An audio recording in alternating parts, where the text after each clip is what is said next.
Selamat datang di channel ini, rekan-rekan sekalian. Video ini kita kembali membahas kebijakan baru dari Menpan RB terkait dengan hal-hal yang mesti dilakukan oleh pemerintah daerah kaitannya dengan pengangkatan honorer menjadi P3K. Informasi selengkapnya ditonton secara lengkap video ini.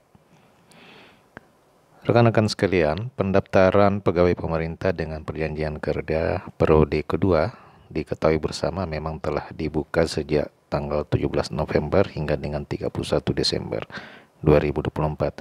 Bagi tenaga non-ASN yang tidak lolos pada seleksi tahap pertama, ini dapat mengikuti seleksi tahap kedua. Jadi ini berita yang menarik bagi rekan-rekan yang tidak lolos pada seleksi P3K pada tahap pertama ini dapat mengikuti seleksi pada tahap kedua. Menteri Pendayagunaan Aparatur Negara dan Reformasi Birokrasi Rini Widiantini menghimbau instansi pemerintah untuk segera melakukan pemetaan tenaga non-ASN yang aktif bekerja di instansi pemerintah yang masuk dalam database BKN untuk kemudian dipetakan pada jabatan pelaksana.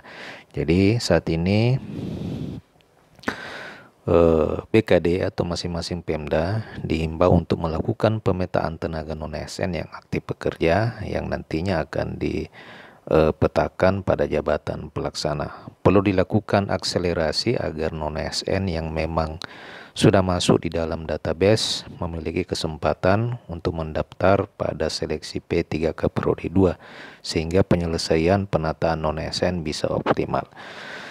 Jadi rekan-rekan sekalian, dari keterangan tertulis Menpan RB ini bisa diketahui bersama bahwa terdapat perubahan kebijakan yang tadinya pendaftaran P3K tahap kedua itu khusus untuk tenaga non-ASN yang tidak terdata di database, namun kemudian kebijakan itu nampaknya akan berubah oleh karena tenaga non-ASN yang telah terdata di database BKN dan tidak lolos pada tahap pertama rupanya bisa atau memiliki kesempatan untuk mendaftar pada seleksi P3K periode kedua seperti yang dikatakan Menpan RB dalam keterangan tertulis yang dimuat oleh detik.com. Tujuan ini, kebijakan ini bertujuan agar supaya terjadi penyelesaian penataan tenaga non-ASN secara optimal.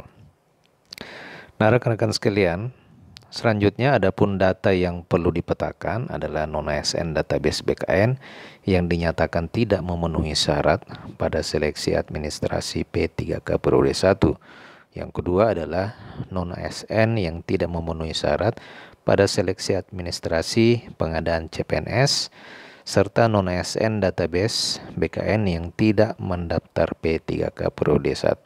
Jadi ini adalah 3 poin yang dilakukan oleh Pemda, ya, pemetaan yang dilakukan, yakni yang pertama adalah non-ASN yang tidak memenuhi syarat pada seleksi administrasi, artinya tidak lulus pada seleksi administrasi P3K, kemudian tidak lulus pada seleksi administrasi PNS, serta non-ASN database BKN yang tidak mendaftar pada P3K periode 1. Kemudian selanjutnya kata Rini bahwa instansi pemerintah ini perlu menyampaikan feedback dan konfirmasi data non-ASN melalui sistem seleksi calon aparatur sipil negara BKN paling lambat 20 Desember. Adapun data hasil konfirmasi pemerintah nantinya akan diinput ke dalam SSCSN.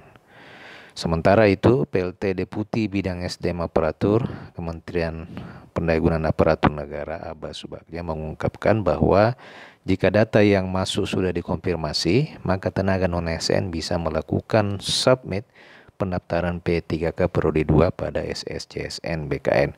Ia menegaskan pada prinsipnya dalam pengadaan P3K tidak ada istilah pengangkatan secara otomatis. Setiap pelamar itu wajib mengikuti seleksi yang dilaksanakan dengan sistem Computer Assessed Test atau CAT.